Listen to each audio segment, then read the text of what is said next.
Hello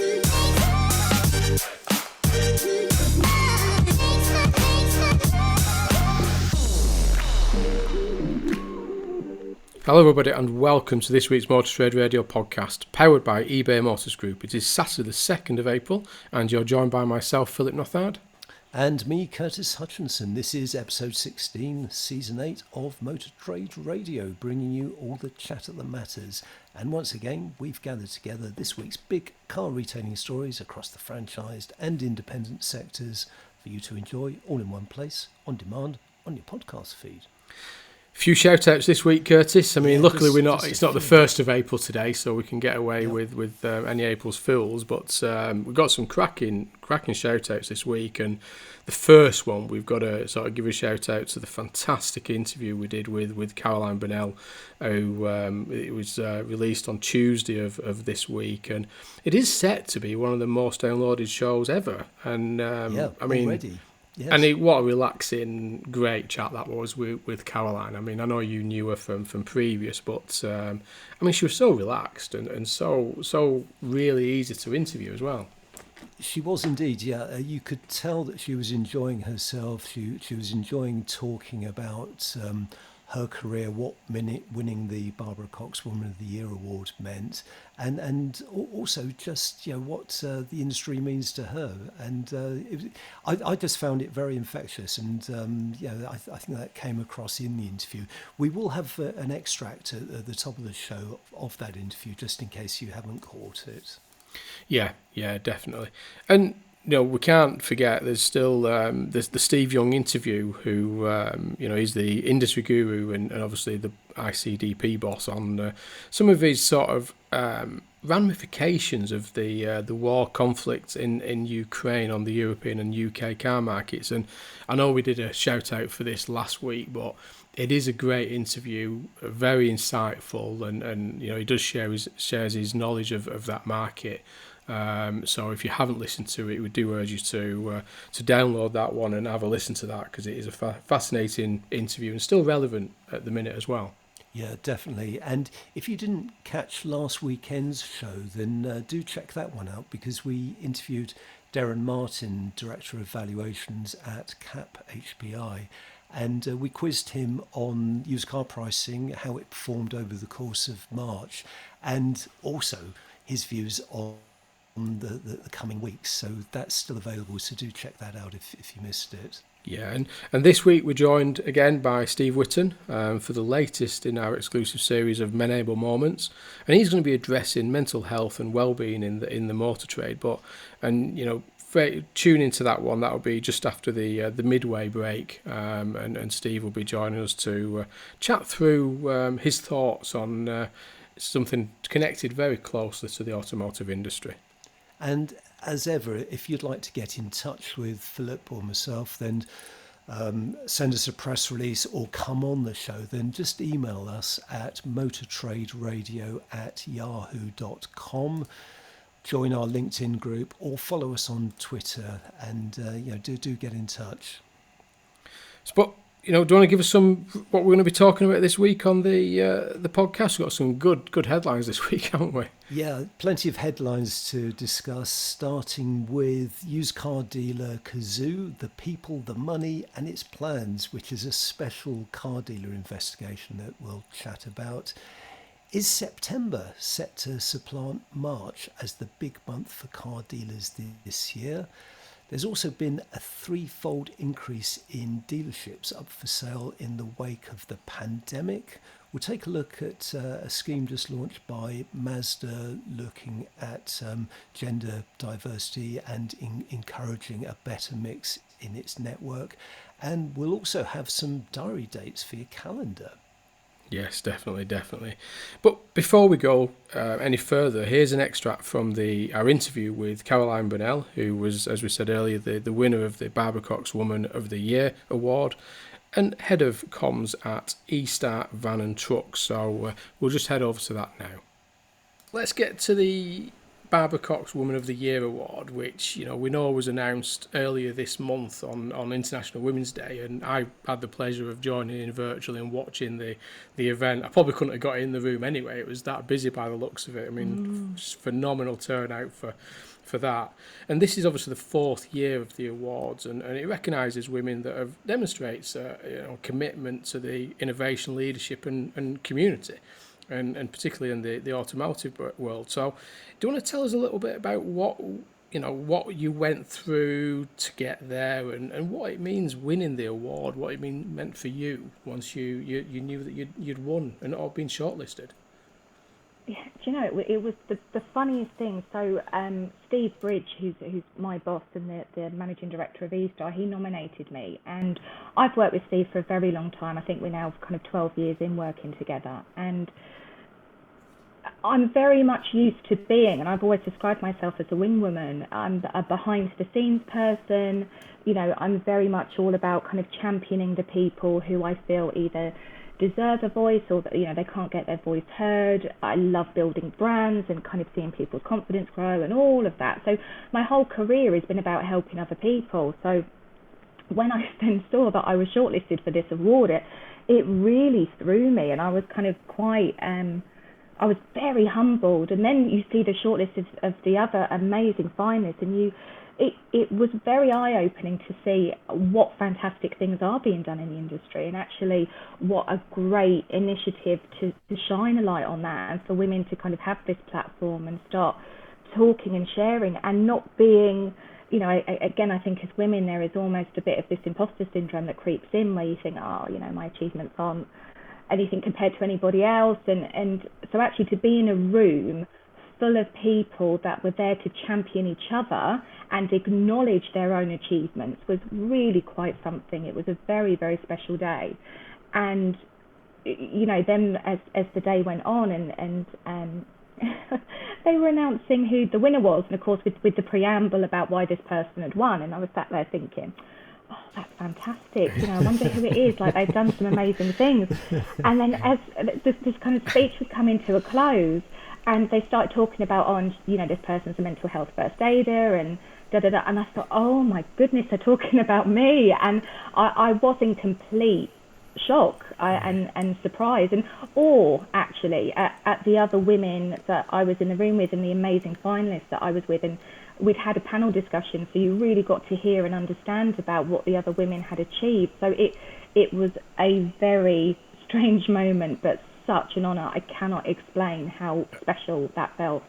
And I think watching it, I think I could see the point in which you'd, as you say, sort of the bio was being read, and you kind of I could see it on your face that suddenly, and I didn't have a clue who the winner was, obviously, but I think you just realised, didn't you, that it suddenly clicked. Oh, it's me. It suddenly got to that point, because obviously the camera was on all of you on stage, and you sort of looked to the left and thought, it's me, this. And fantastic. I mean, it was a great event, just even to watch it virtually. I mean, as you say, some great shortlisters and nominees for this. And I think, I said the first thing, and there is that apprehension. I mean, there is anywhere. I think anytime you go to a big event or whatever that you think, that you've not been to before, and what will it be like, and who am I walking into a room with? And the first thing that happened when I walked into the room was the other finalists kind of all hugged each other and said congratulations, and what a special moment that was. And with all the kind of COVID restrictions that have been, just to physically be in a room with people and to hug and kind of experience this great moment together really made it quite exceptional. Well, what a great interview that was, and it's really good to hear that again, because I really did enjoy the conversation we had with Caroline. No, I couldn't agree more, and I think you do need to listen to the full interview there with Caroline, because she talks through her background and how she's got to where she is now, and she talks a little bit about the future and what she's wanting for the future, etc. And actually, knowledge of the industry is fantastic as well, and she does touch on the commercial vehicle market and how that is evolving. So again, we won't spoil it for you. Do head over to the main interview, because it's a fantastic interview there with Caroline. So, first headline this week is from Car Dealer, and the headline is Used Car Dealer Cazoo, the people, the money, and its plans, a special car dealer investigation video. So, there's no escaping this video because it was posted on Friday on Car Dealer, and obviously got a lot of attention on social media. And really setting the news agenda as we hit the weekend. You've seen it, I've seen it. What did you think, Phil? You were on it. I'm on it. Can't- Yeah, I've got a cameo appearance in it. You're on it. No, I think it's great. I think it's, in terms of some of those contributors and commentators on it, give different perspective on what's been happening in the sector, and not necessarily, it is about Cazoo, but actually it does talk a lot about what's happening in the marketplace, whether we see them as disruptors or whether that's correct these days is I suppose it's again great. I mean, the video's great. I mean, the production side of it, hats off to the guys at Car Dealer Mag and all those involved, and James who's led it, James Baggett there. That fantastic production there again. I think we said it on the last one that it should be the BBC should be knocking on his door to do something. To be fair, so the format works very well because it's very much like a consumer watchdog type program. So it's about 30 minutes long, and it's certainly well worth your time looking at it. There's some great talking heads in it. Yes. And including a number of friends of the podcast, including Mark Lavery and Mike Allen. But there's also Peter Smythe from Swansway with some really good, interesting, insightful comments. Mike Jones as well, ex-ASC. Jim Holder from Haymarket, editorial director of Haymarket. And I think one of the my favourite interviews from it was with Neil Smith, who was the operations director of Imperial Car Supermarket, who of course were bought by Cazoo, which meant that he ended up working for Cazoo for a period. And he's got some really interesting views on what the attraction of Cazoo was. What the attraction of Imperial was to Cazoo, because at the time it had a lot of people scratching their heads. Why is an online disruptor buying a physical supermarket chain? And his comments actually put some context around that. So well worth watching to find out what he has to say. I mean, he had obviously behind the scenes insight, didn't he, in terms of he worked for them for a while through that following the acquisition. But what was interesting, and I think you and I mentioned it before today's recording, that the timeline was a very key point, because you do forget about some of the acquisitions and the time in which Cazoo have grown. I think it's 2 years now. Is it 2 years? I think. Yeah. But actually, it seems longer. Yeah, it does seem longer. But when they put that timeline in of what they've bought, when they've bought it, etc., and where they're operating and the type of sectors that they're operating within, is the bit that you kind of forget. But again, we won't take away from the video, because it is a very informative video. It's very watchable as well. And it's got Curtis on it. You can't we can't get away from that one, Curtis. Yeah, but don't let that put you off your breakfast as you watch it after listening to this podcast, of course. No, but again, great video, and interesting content there, and opinions from a lot of those commentators on it. Yeah, and we'll stay with Car Dealer for our next story. The headline is September is set to supplant March as the big month for car dealers this year. Well, next week we'll actually know how well or otherwise March panned out, because we'll have the SMMT registrations for not just for March but year to date. So that is Q1. So we'll see. You have some insight, don't you, or some views on how March could possibly look? Yeah, I mean, the sentiment at the minute is March could be in similar to last year. Now, last year we finished on 283,000. No, it wasn't. Apologies. It was last year. I'll get my numbers right in a minute, Curtis. Usually this is from the top of your head, Phil. It is, but Yeah. in fact, no, I was right. 283,000. Yeah, I was questioning myself there, so just short of 284,000. Yeah, I didn't doubt you for a moment. Yeah, you should do. But I think by all accounts, it's going to be similar to that. I think very much franchise specific at the minute. I think at one point we're about 8% behind the same period of last year. Very much similar to last year, very much in the private market in terms of registrations. But by all accounts, there has been a product now going into the leasing sector. So the leasing sector has been getting some products. And there has been some tactical registrations, and surprisingly, it's albeit in small batches. Now, there's a term I haven't heard for a while. It's kind of one of them. Yeah, it's kind of one of them that we've not spoke about for a while because it's not been needed, has it? And you know, but I think by all accounts, the sentiment is there's been little batches of tactical pre-reg activity taking place where there is a volume of some of the product with very little uptake from a retail market perspective, but again, not massive volumes. But I think, you know, by all accounts, it's we could be in for a busy April. If I'm honest, there is a lot of product that there was probably expected to arrive in March.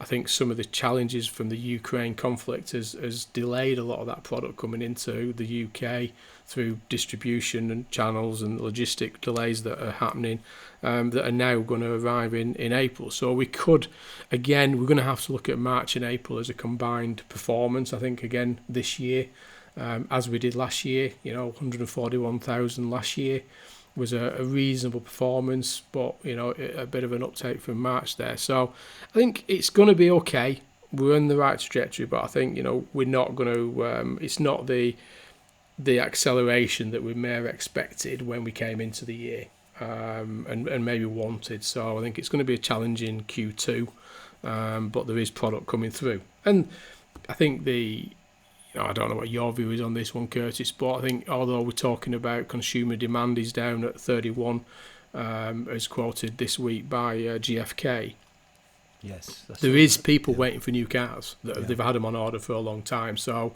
although consumer demand is slowing, it won't necessarily be reflected in registrations because there's people waiting for these cars and there's a lot of demand for products. So if the consumer don't want it, leasing sector will have it, and if the leasing sector don't want it, the rental market will certainly have it, and if not, the dealers will be prepared to tax those vehicles as tactical registration. So any vehicles will be registered when they get into the UK, whatever channel that goes through. So it won't necessarily reflect the slowing demand. And of course, what we will also need to factor in is this new credit squeeze, which I guess officially began on 1st of April, but it will mean that some consumers will be reviewing what their big purchases will be over the coming months. Yeah. This particular story, I mean, the gist of it is that what isn't available at the moment could well be bumped into September. And I think the piece is written by James Batchelor, and he points out that big names such as Ford have been quoting a 3 to 7 month delay on new car orders. Land Rover is going as far to say that orders placed in March won't be filled until at least September. And we are hearing of other brands where we're really starting to talk about availability next year. So we will see how this pans out.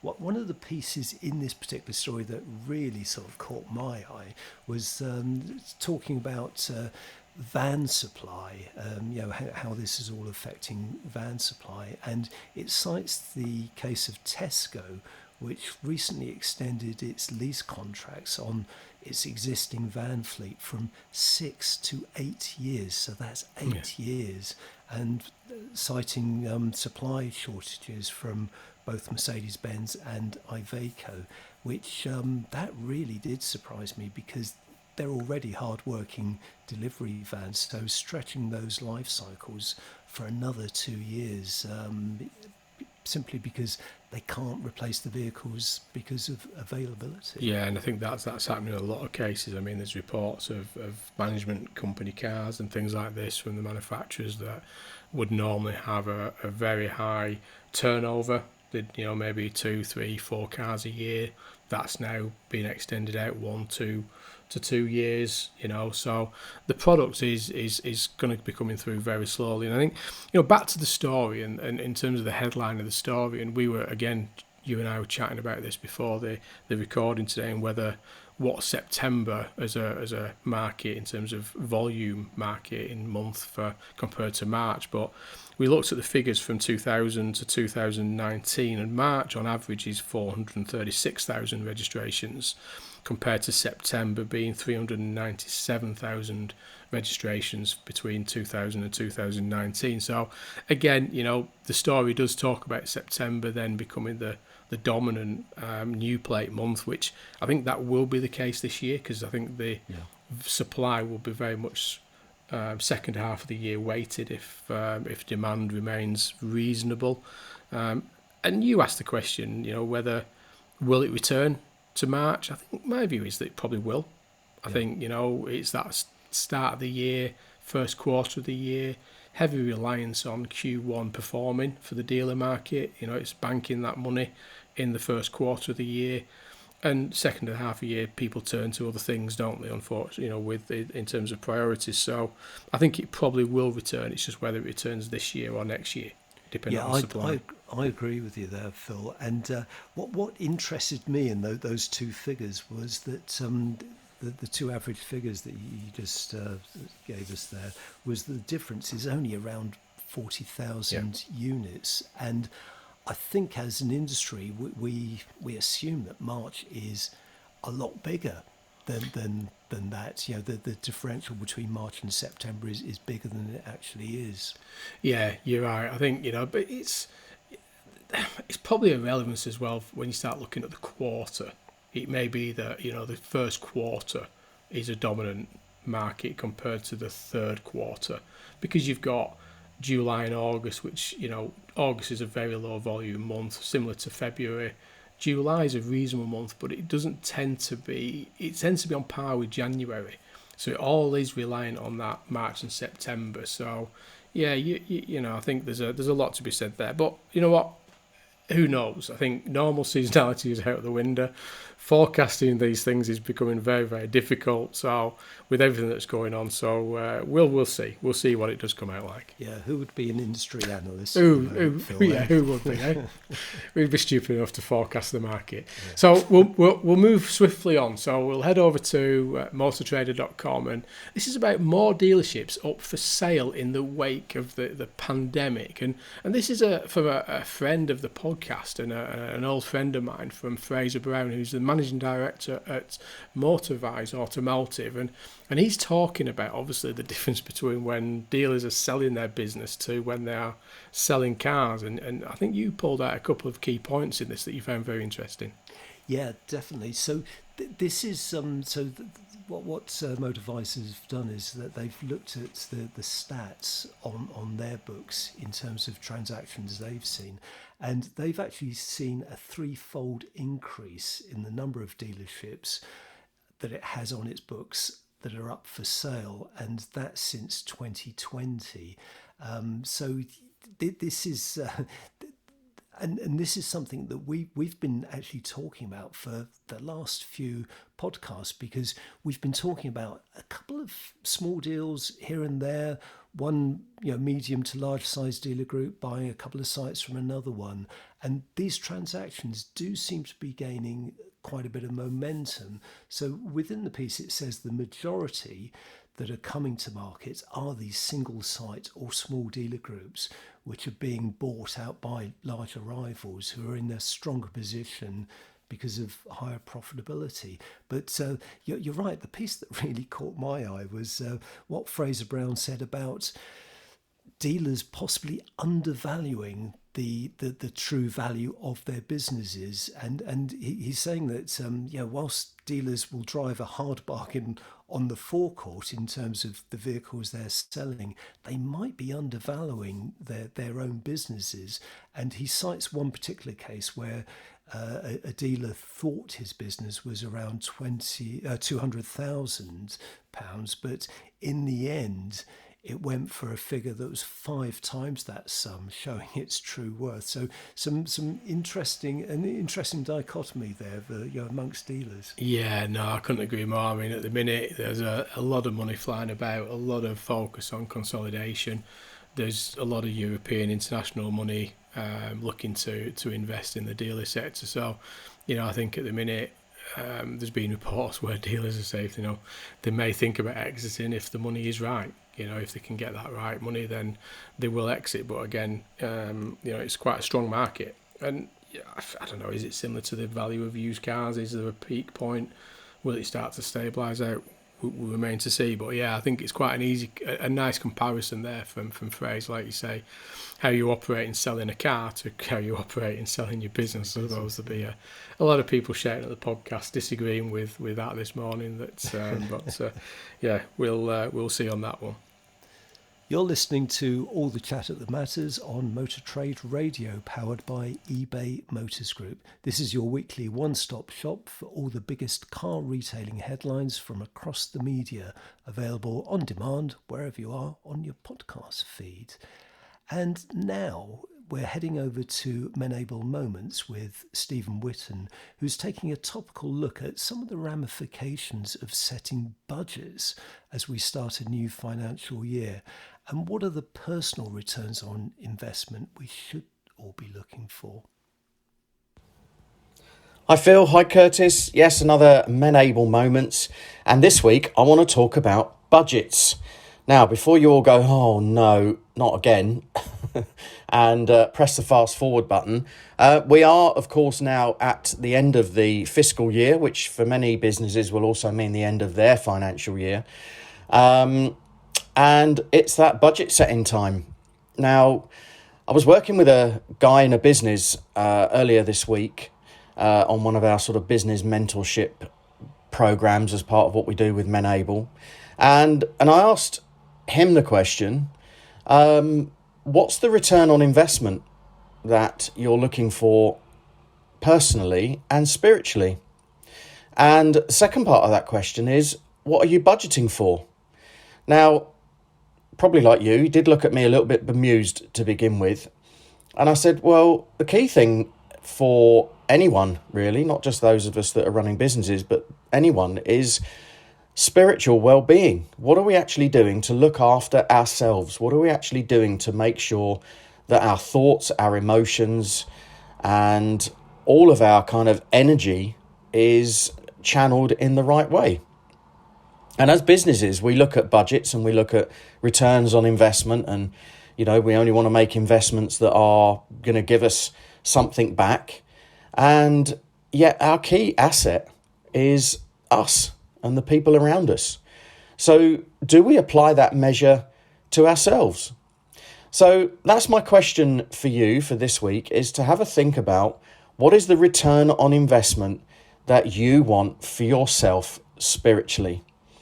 Now, I know when I use the word spiritually, some of you will think, hello, he's away with the fairies again. Well, take what you want from the word spiritual, because it doesn't mean the same thing to everyone. But what it means for me is that kind of inner peace, that inner level of emotion that works and makes me do all the right things that are good for me.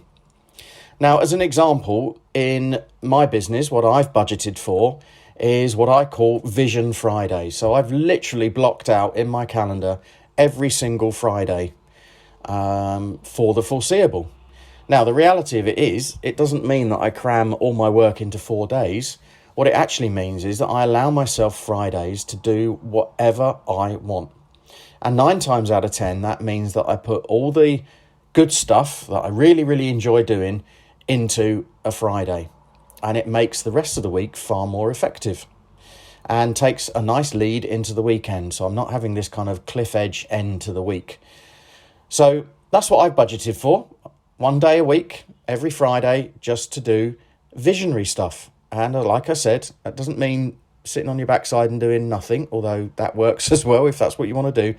But it just means taking some time out for you and doing what's right for you. And ultimately, that will help you with your spiritual well-being and eventually will pay you dividends, and the return on investment will be immeasurable.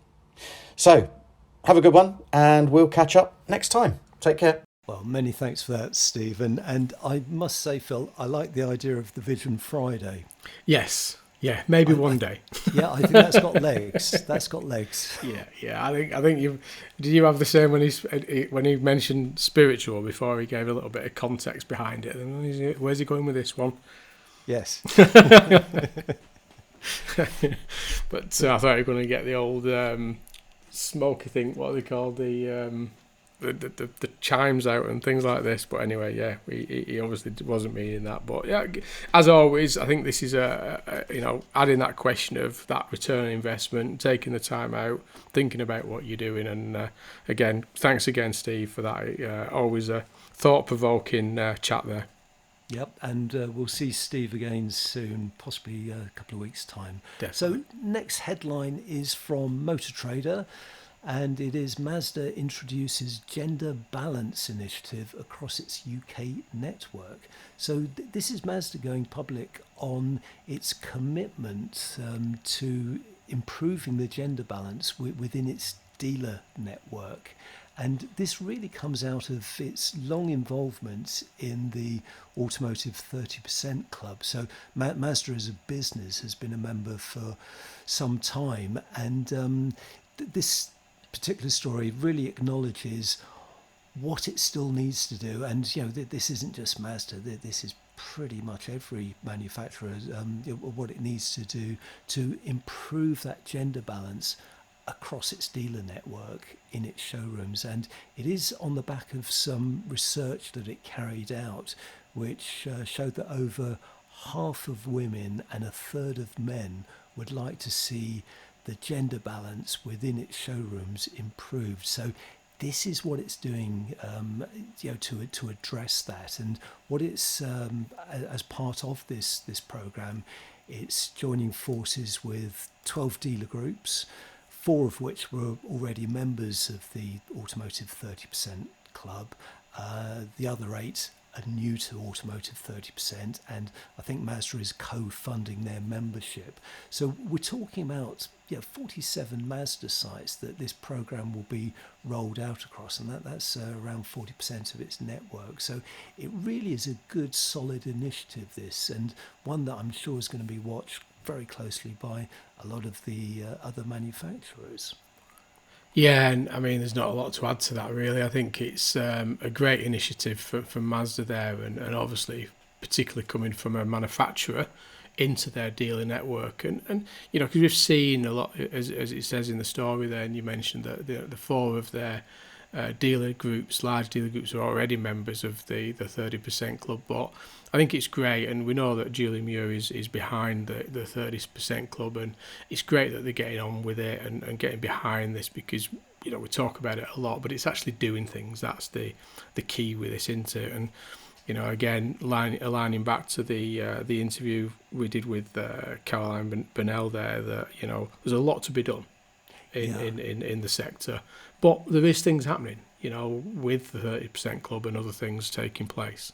What really appealed to me about this story was that it's being led by a manufacturer, because I talked to a lot of dealer groups who are doing similar initiatives, and they're doing it themselves. So, as businesses, they're addressing this internally, rolling out programs across their showrooms. But to have the focus coming from a manufacturer, I think brings a welcome element into this. So good to see Mazda doing that. And it's great because Jamie Thompson there, for the managing director of Mazda, they do have a good working relationship with their network. It's not the biggest of dealer networks, but it's certainly a dominant player, and it's great how they're doing that. So it'd be great to see if the more manufacturers do actually pick up on this and get behind it as well in the UK.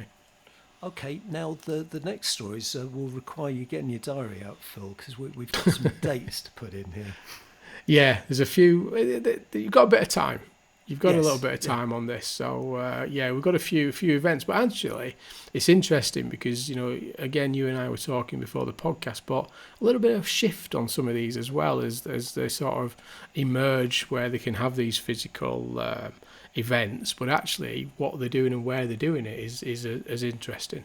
Yeah, dates and venues have changed, but just to bring you up to date. So the first events, and it was covered by AM Online. Ben Ball returns for 2022, bigger and better than ever. So Ben has announced that this really is its flagship event of the year, the Ben Ball. It will be held on the 7th of December. It'll be moving to a new venue. Last year it was at the Roundhouse, I think, and prior to that, I certainly remember it was at Grosvenor House for many years, but it's moving to the old Billingsgate Market. And last year the event raised £96,000, which was remarkable, really, because it was the return of live events, and they had a really, really successful evening. So they will be looking to build on that, and places are available now. So head over to AM Online or the Ben website to find out a bit more. But that is the 7th of December that will be held. Yeah, and they've got a lot. I mean, they talk in the story about the loss of the Ben Ball over the last couple of years, and it's raising, fundraising activities has hit it very hard, as it has with many charities throughout the pandemic, because of not being able to do things and get out there and raise the money. So I think these are always a great one, and the industry leaders that get behind it and some of those challenges that they get behind and things like that. I mean, it's fantastic what Ben do for the automotive sector anyway. So yeah, do get involved with that one where possible if you don't attend, or you can support in many ways, because I think we need to get some money into Ben where possible. Yeah, definitely. And staying with AM Online, they covered the launch of the Independent Garage Association Awards. So that they've revealed their lineup, and this will be in August, and it's being held at the at Farnborough, actually alongside of the British Motor Show, which is taking place this year. So as I say, it's organised by the Independent Garage Association, and they are called the Big Awards, which is the British Independent Garage of the Year Awards. That works out well, didn't it? Yeah, that worked out very well. Yeah, so do check out that story, and they've got a good lineup as well. Hugh Dennis is the after dinner speaker at that particular event, and he's always great live, so definitely worth catching. Yeah, and a great opportunity there, like you say, over at Farnborough at the same time as the British Motor Show that's over there. You've got a captive audience there, and it gives added value to both events. Yep, and whilst we're on AM, it's just worth highlighting that the AM Awards will actually take place on the 12th of May, so they're coming up fairly soon, and that's at London's Park Plaza Hotel. So that's a move from Birmingham to London. So it'll be interesting to see how that works out for them. But that's coming up in next month. Yeah, it is. You can say next month yes, already. yeah. You can just about. Yeah. And just for you to think back and reminisce to the days on this one, Curtis, but the Motor Trade Industry Awards for 2022 is now open for entries. Yes. So you remember probably working on the entries and the awards of this one, as well as helping support the event itself. What are you, Curtis, now? Yeah, definitely. I've worked on 15 or 16 Motor Trader Awards over the years. So, as you say, managing the judging process and presenting on the night. So it is a big event. It's moved to November for this year. So it's being held on the 23rd of November at Grosvenor House.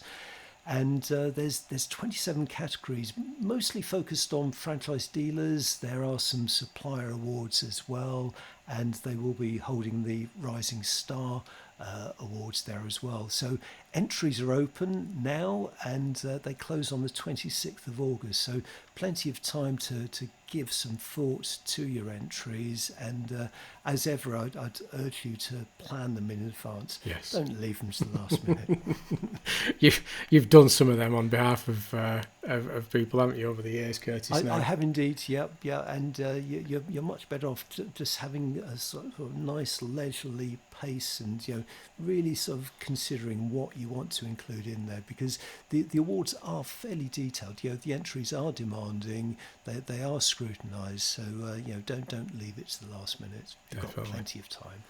So that's kind of it for this week. But again, we've gone slightly longer than maybe some of the normal Saturday headlines, but a great interview there, as I say, with Caroline Bonnell. Do listen back to the full episode of that. It's still on your podcast feed. As we said right at the start, the interview there with Steve Young from ICDP, great insight. There's probably not many people that can give that kind of insight on the Russia and Ukraine market that Steve was able to give with his career in the industry. So that's still available. Do have a listen to that.